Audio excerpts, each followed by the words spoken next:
পৰিয়ালবৰ্গকে ইতিমধ্যে আপোনালোকে গম পাইছে যে আমি আমাৰ স্কুলৰ নামত এটা ইউটিউব চেনেল খুলিছোঁ আৰু এই ইউটিউব চেনেলটি অকল আমি আমাৰ কাৰণে নাই খোলা আমি ভাবিছোঁ যে আমাৰ কণ শিশুসকলে যাতে আমি কি কৰোঁ কেনেকৈ থাকোঁ বা আমাৰ লাইফষ্টাইলটো কি হয় আমি অলপমান দেখাব পাৰোঁ তাৰ ওপৰত আৰু আমি প্ৰায় আৰ্টৰ বস্তুৱে দেখাম যিহেতু আৰ্ট স্কুলখনত কি ঘটে বা আমাৰ আৰ্ট স্কুলখনত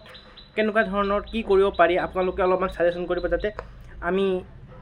সেইখিনিও দেখাব পাৰোঁ বা আপোনালোকে ছাজেশ্যন কৰিলেহে আমি আৰু আগুৱাই যাব পাৰিম তো আপোনালোকে অলপমান ছাপোৰ্ট কৰিব আৰু কিবা আইডিয়া থাকিলে ক'ব ধন্যবাদ আৰু আমাৰ চেনেলটো ছাবস্ক্ৰাইব কৰি দিব যাতে আপোনালোকে এনেকুৱা ভিডিঅ' পাই থাকে